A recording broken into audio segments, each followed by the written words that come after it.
Play different.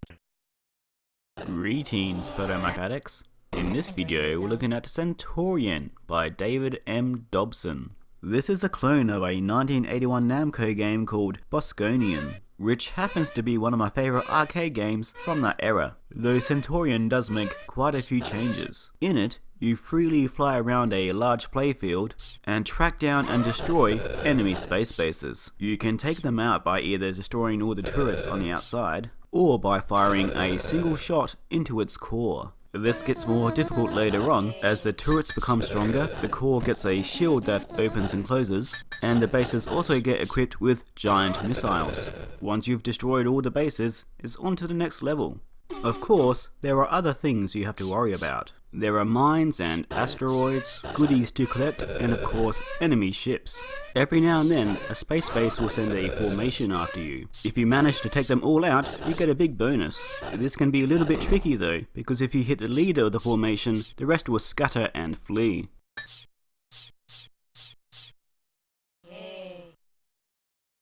The reason why I love Bosconian is that, despite how primitive it may all appear, it provides a great feeling of being in an epic space battle. Ships and bullets fly across the screen, you have to dodge them while flying through asteroids, you have to watch out for formations as you take out an enemy space base, or even dive bombs so you can get the core. But most memorable is that the enemy ships can get destroyed by hitting asteroids or enemy fire. This all gives the game a great dynamic feel, and Centaurian recaptures this feel very well.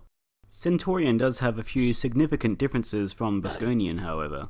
I'll try to focus on the bigger ones. First of all, instead of turning instantly, you turn in an arc. Secondly, instead of having multiple lives and only one hit kills you, in Centaurian you only have one life, but have a very strong shield. There are also power-ups which you can collect during play, or at a shop between levels. Also between levels is a choice of which level you want to go to next.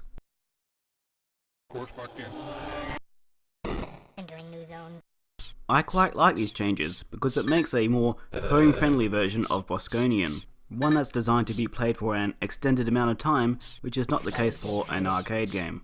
There are a few other things that Centaurian does that I really like as well. For example, you can grab these capsules which either give you a little game hint or a little bit of story. It adds a nice little bit of personality to the game. There are also bonus levels that recreate other old arcade games. Space Invaders, for example, and this Space Invaders clone is actually better than most standalone Space Invaders clones on the Mac. There is also this bizarro version of Donkey Kong which I'm really bad at. Let's silently watch me fail.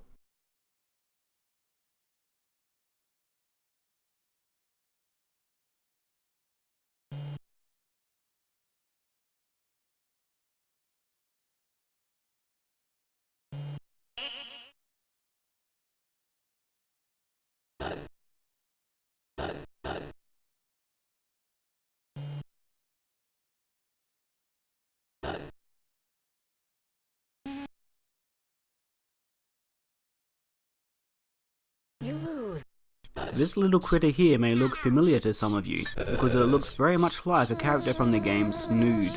That's because Centaurian was made by the same guy who made Snood. That's right, that incredibly ugly Puzzle Bubble clone that became hugely successful for some reason, but we'll talk more about that game in a separate video.